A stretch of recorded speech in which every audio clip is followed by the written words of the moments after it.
that up. It is. It is. I'm like, dude, what are you standing there? What's going on, man? Look how good that fish looks right there. Yeah, I'd be just like that fish. I had a bunch of fishing rods next to him. Right? I just let him know, like, don't mess around, bro. I'll go fishing for you. Very good, man. Hold on one second. Hey, Kim, can I call you right back? Thank you, man. I appreciate it. All right, brother. What we got, man? 2024 real estate market, Tim. Is it good, bad, It's awesome. neutral? Awesome. Awesome for who? Awesome for buyers. Awesome for sellers, man. It's going to be phenomenal. Okay. it's not, but okay. You want to go ahead? So we're going to base it on three principles. Ready? Number one, okay, interest rates are going to come down. Okay, as interest rates go down, their buying power is going to increase. So that's number one, right? Number two, a lot of our baby boomers, our senior population is beginning to sell and convert over and move out of the area. So that's going to be the big, huge number two. And then number three, those people that are serious about real estate that understand the fundamental value, how houses appreciate in value based on scarcity, going to win. That's my philosophy right there, man. It's gonna be a win. Okay. So you think house prices are going to do what? Need to go up. Okay, and interest rates are going to go down. Yeah, I do. Yes, sir. Yes, sir. So the challenge we have today is buyers' buying power is challenged, and is that going to resolve itself? So the answer is yes. And the reason for that, Brian, is you have to understand people's payroll, their incomes lag behind appreciation. Okay, so people's payroll, their incomes are going up now, catching up with the interest rates. Okay, interest rates are going to go down, and their pays are going to go up, and the buying power is going to balance out. I don't think that is. I don't think that the interest rates will come down and incomes will come up enough to do what you just did here with your hands. Well, I mean, look, I think it'll go like this. That's assuming it'll go like this. And the reason I say that is houses are the most unaffordable that they've ever been in our lifetime. And that's proven fact. You can look it up. It's based on data. And by unaffordable, what I mean is based on the average American's income versus the average cost of a mortgage. The gap is now farther than it's ever been. And I do agree that it will probably shrink somewhat, but house prices will go up. And I think it'll probably be almost flat for buyers as far as like if you can't afford a house now, I don't think it's going to be miraculously better to afford a house in 2024. I think the process is going to change because I think people are going to recognize the houses are just not a place to live, but they're a long-term investment and they're a long-term insurance policy to prevent your rents from going up. So let me just interpret what you're saying really quick. So you're saying that people that are currently choosing not to buy because they are choosing to rent because they feel like houses are unaffordable and that they're waiting for them to become affordable are going to change their mind and say, even though they're unaffordable, I'm going to buy one anyway. Exactly right. There's no question about it. Okay. Now just play it through with me. You ready? You were renting out this townhouse that you've been renting now back in 2019 for $1,500. You're now renting for $2,500. Do you think they regret not having bought in 2019? Yeah.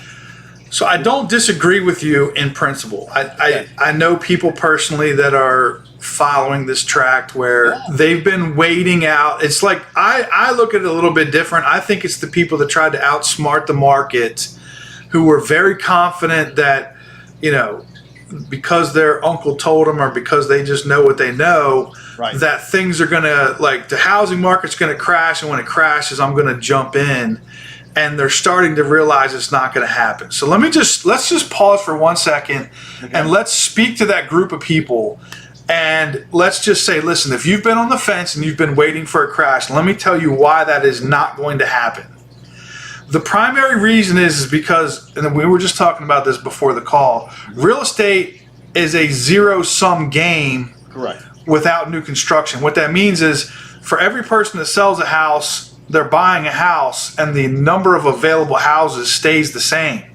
So what you have is a pent-up demand. You had like 4 million prior to the pandemic. Now it's like 6 million people who want to buy a house, who can't find one, or would buy a house if they could, or whatever it is. However you want to look at it, the only way to solve it is new construction, more houses for the amount of people. That is not taking place. Correct. So therefore, house prices will not come down.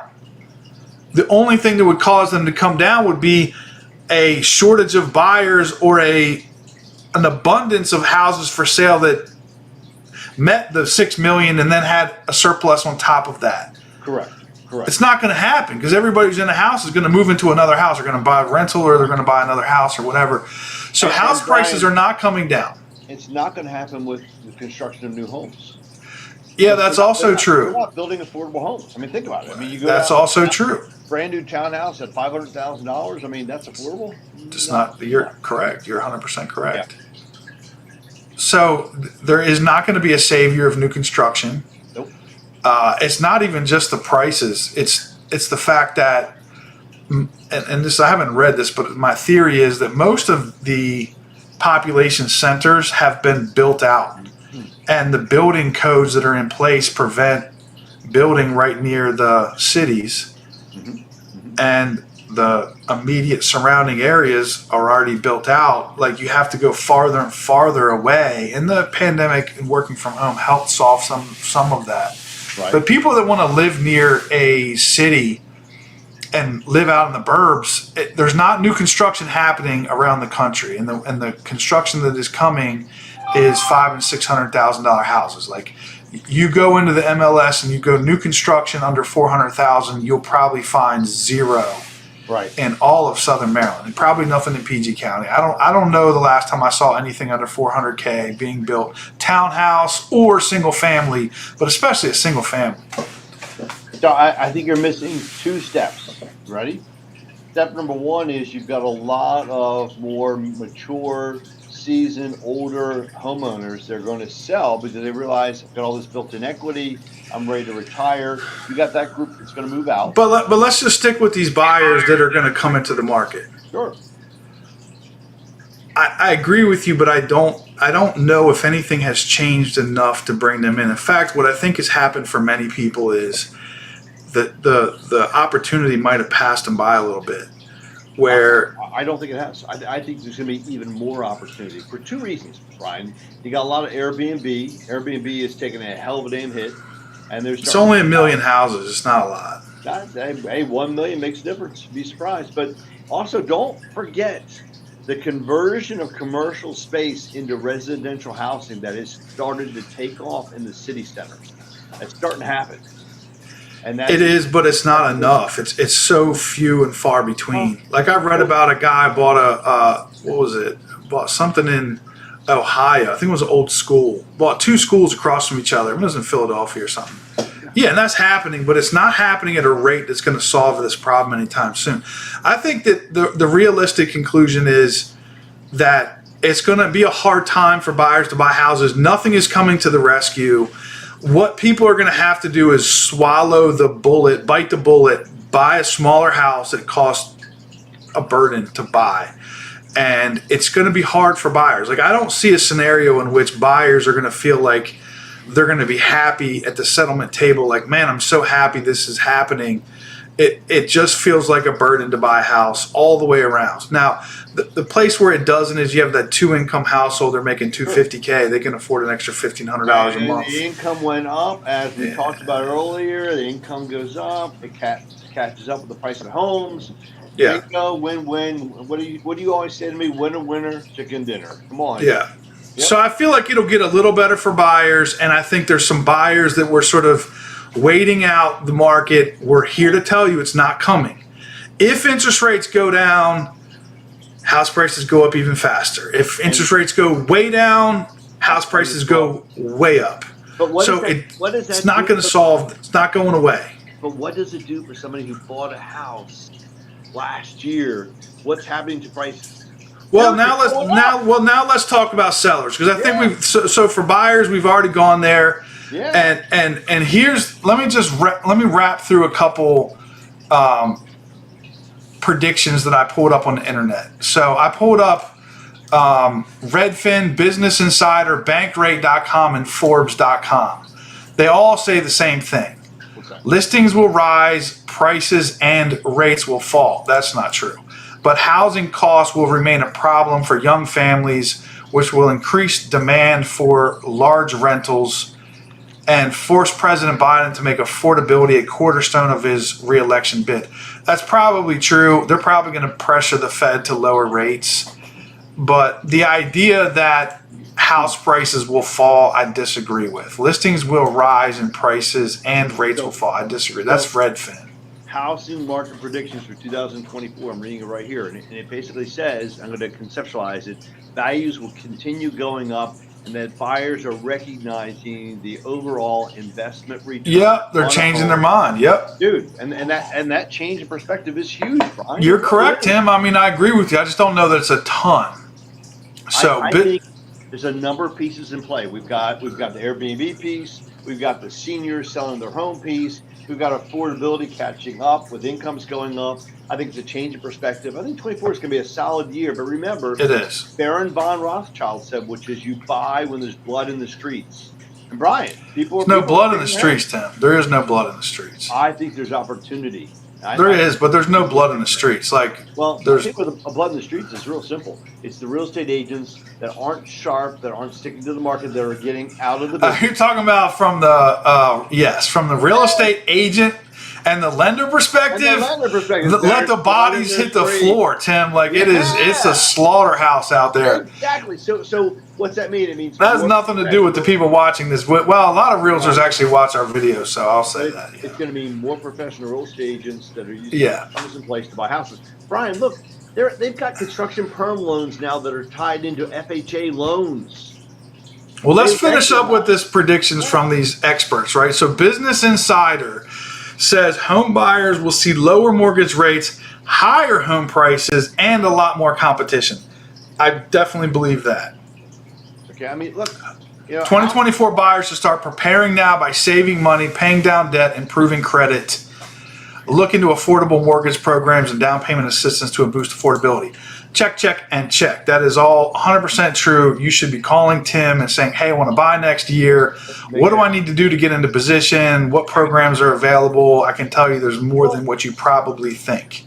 And that's the key right there, Brian. As things tighten up, we talk about blood in the streets, right? What's going to happen is more affordability, more products. Look, the state of Maryland, if you don't follow the Maryland mortgage program, and I don't want to quote rates here, but look at the Maryland mortgage program. We had a 6.25 government rate the other day, 0 points. Brian, yeah. Well, there's stuff. That was my whole point. Call Tim. Yeah. Tim will get you into something you probably don't know exists. All right. Bankrate.com says low level of inventory. Sellers continue to have the upper hand in the housing market. True. High mortgage rates and steep home prices are dissuading would-be buyers. Again, true. If rates dip in 2024, it'll spur the market for buyers and sellers. Also true. There you go, man. Forbes.com. Yeah. Forbes.com says, when will houses become affordable? Without reading it, I'm going to say not in the foreseeable future. In 10 years. Hopeful home buyers are getting early holiday gift, a decline in rates. And this is one of those ones where it's like everything's relative. Like it's lower, it's more affordable compared to October, but it slid to 7.2. If you told somebody last year 7.2 is going to be the good rate, or 2 years ago, you'd be like, oh my gosh. Despite this easing perfect storm of high rates, home prices amid historically low housing stock continue to put homeownership out of reach for many.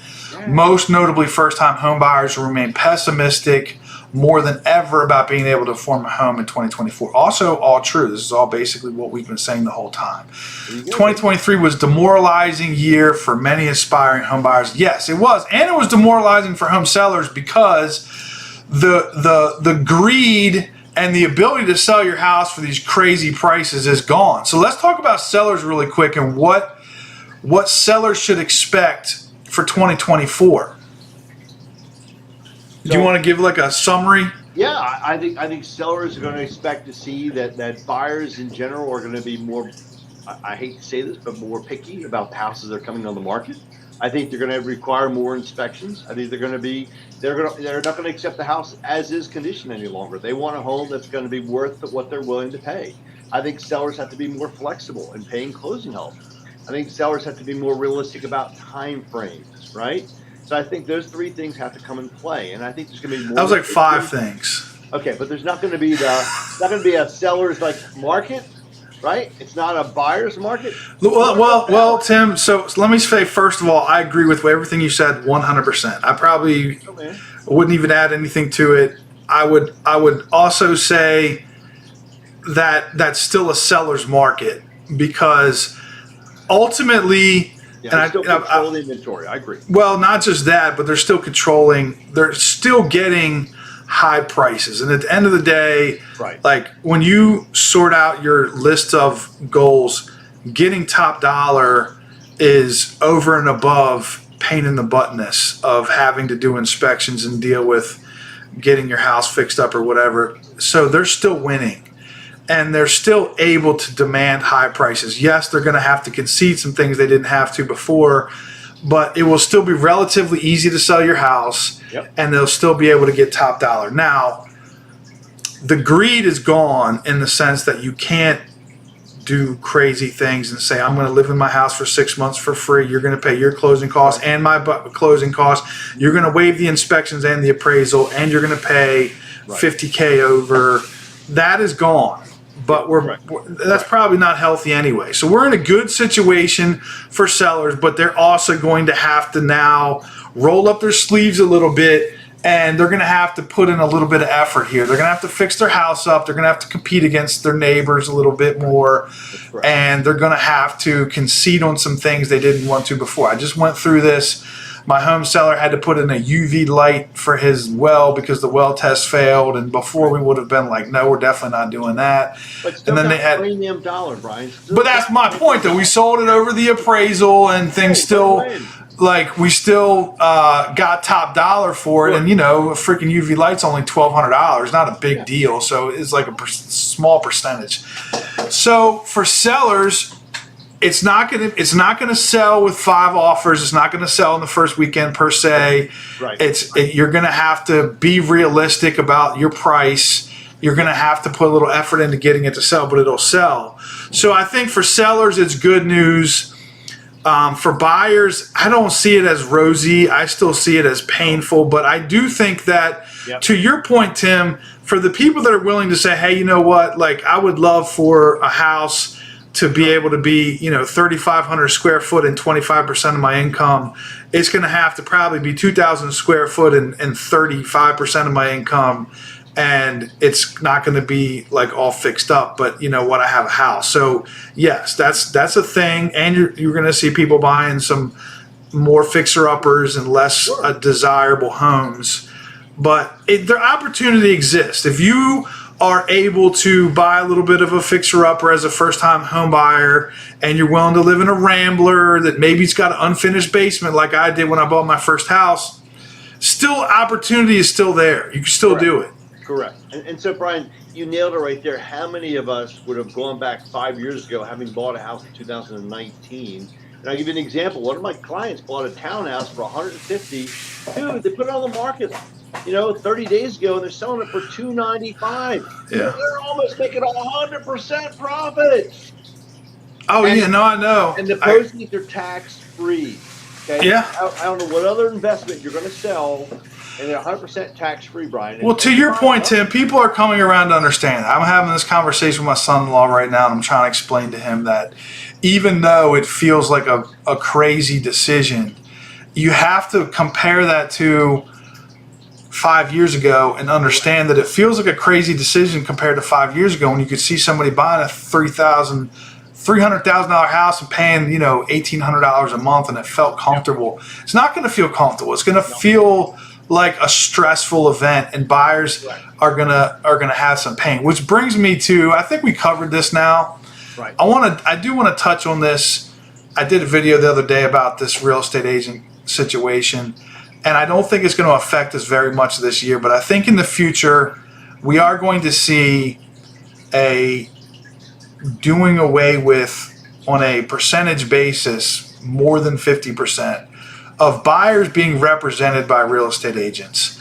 And I want to say that it's going to feel like maybe somebody's getting a better deal because there's not this like 5 and 6% of the cost being swapped back and forth between everybody, and it's going to feel like, okay, we're sort of getting a better deal. I don't think it's going to ease buyers into buying houses. It's not going to make the closing costs go away for them. It's not going to make buying it easier. In fact, I think what is going to happen is it's going to make buying houses harder. And I think on a percentage basis, more deals will fall apart. To go under contract and go to settlement right now, only 5% of deals fall apart.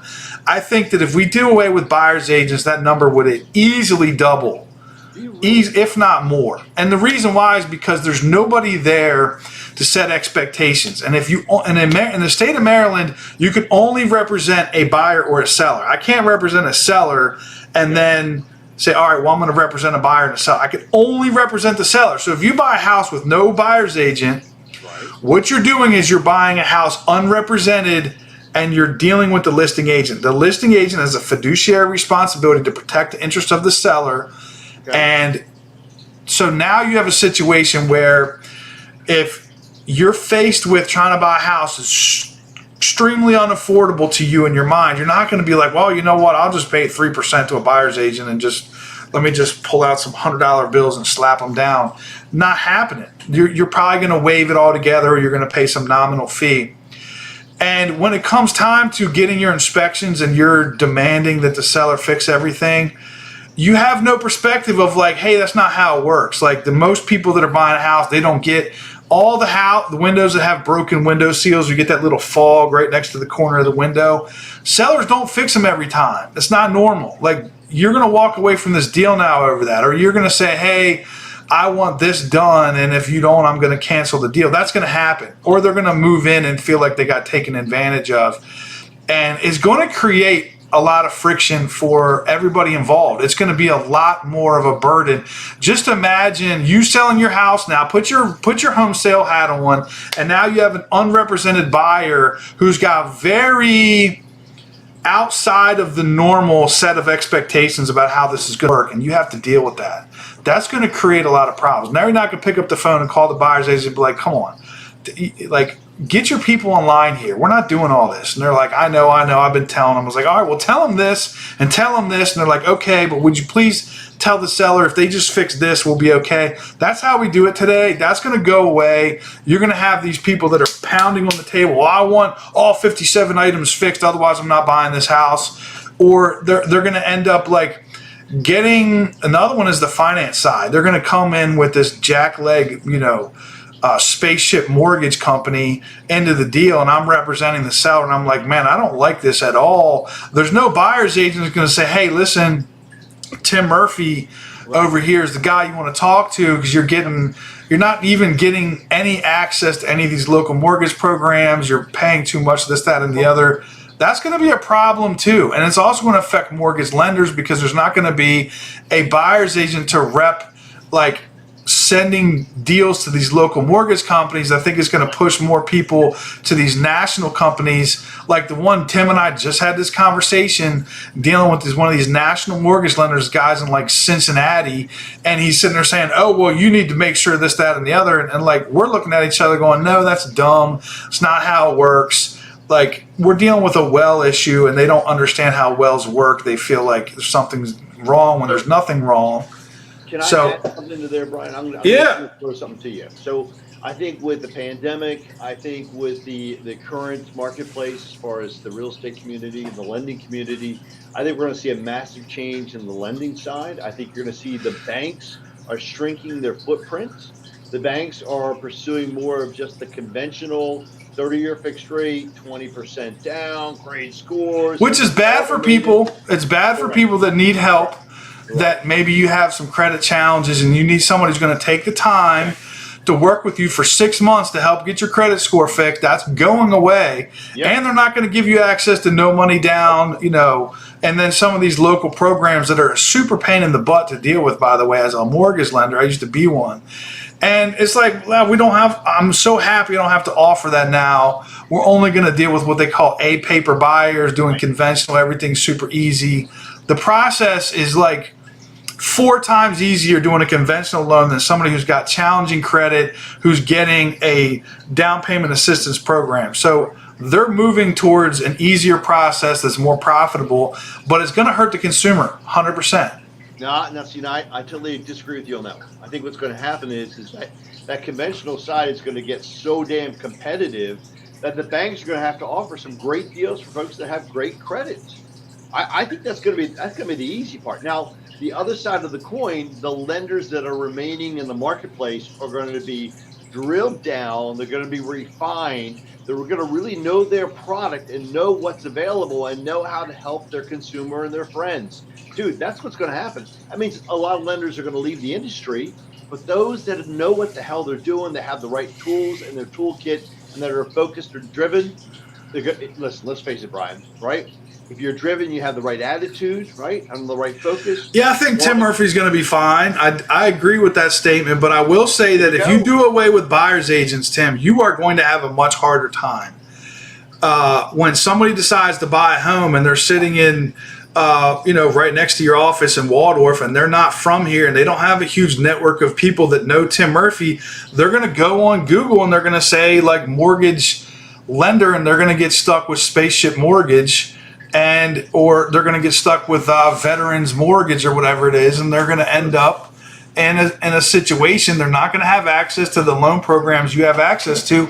I think it's going to hurt the consumer in way more ways, and then everyone's sitting here going like with these like pitchforks saying realtors are making too much money, burn this whole thing down, like the whole thing's a scam. And they don't realize the downside to not having a good lender and a real estate agent team that sort of knows how to navigate challenges. Like, okay, well, a percentage of listings and settlements don't have challenges. That's true. We deal with good houses and good buyers and good lenders and everything's smooth, but there's a percentage, like 20% of deals are, depending on what price range you're in, where they're very challenging. And you got someone like Tim who's like a wizard who's like so capable of solving very challenging situations. Right. That is going to go away, and I think that in the end it's going to end up hurting the consumers.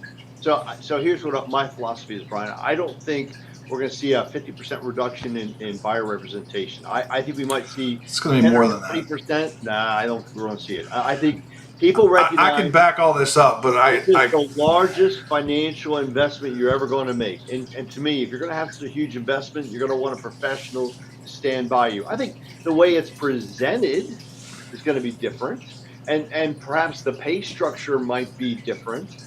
But I don't think it's going to go away, Brian. We can have a conversation about it. I've done a ton of reading.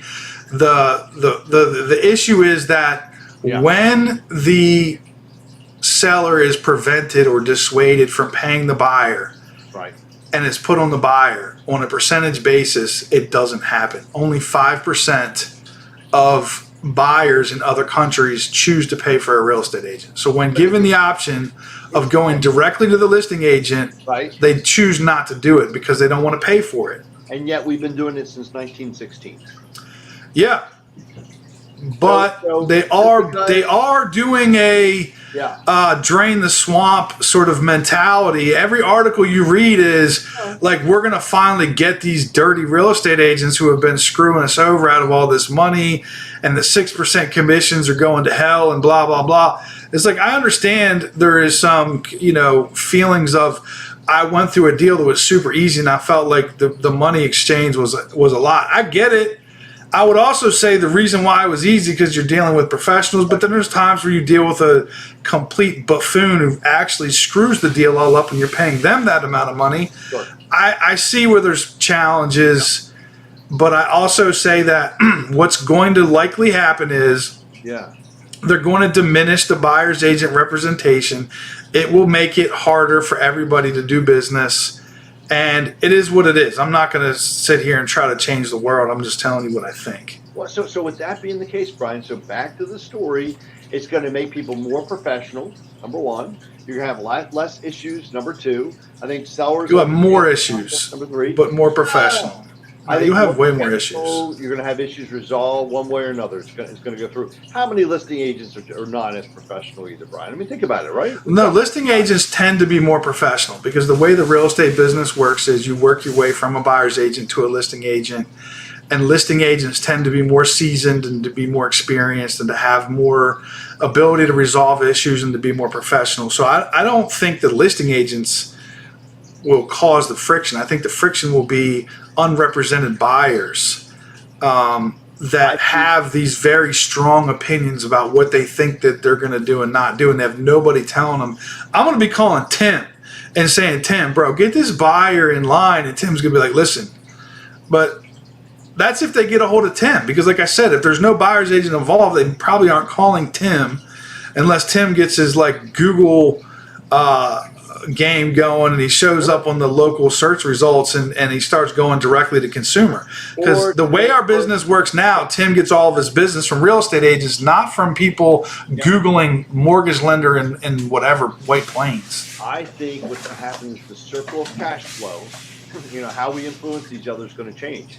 I think lenders are going to be more involved with the listing side, number one. Okay. And then number two, I think buyers, consumers will be relying more on you ready for this one? On their recommendations by their financial planner, by their accountants, by their lawyers.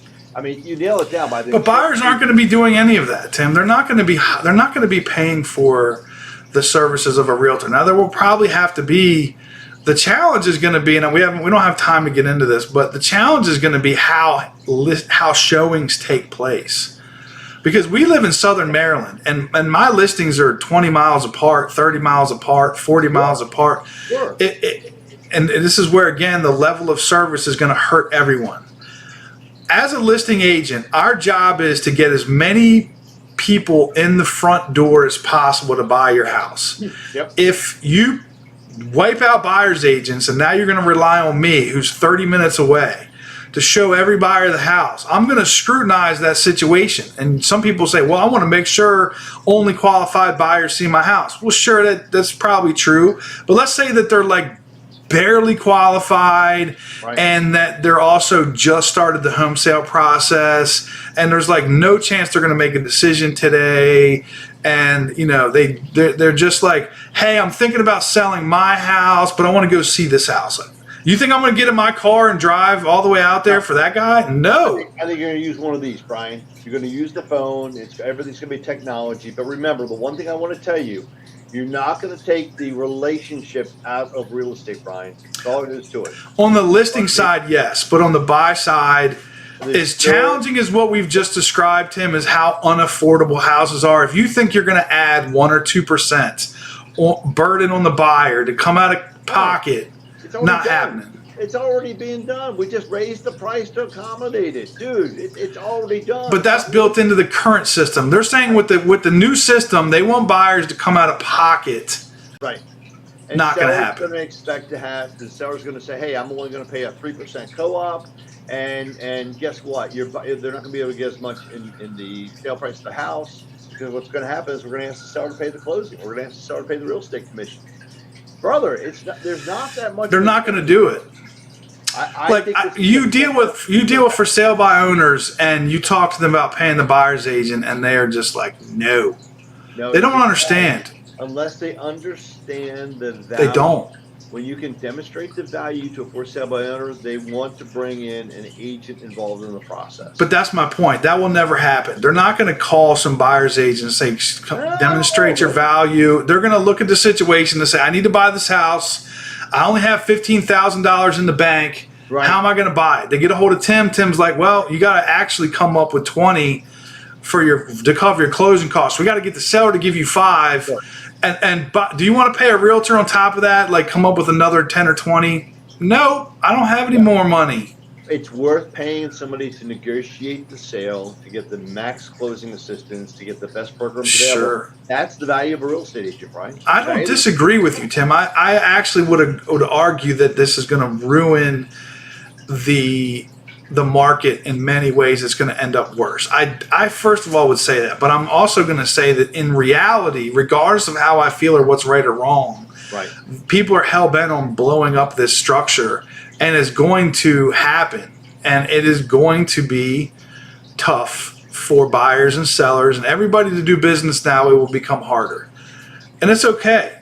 I'm a listing agent. I'm looking forward to a great year next year, and if they do away with buyer's agents, I'll deal with it. We'll figure something out. Tim's going to be fine. You know, we're going to be fine. I'm not going to be fine. I'm going to be phenomenal. You have to rephrase that, man. This is going to be a great year, Brian. Yeah, I agree. Yep. All right, man. All right, Tim. All right, brother. Thank you for your wisdom, sir. Always. Talk to you soon, man. Have a good one.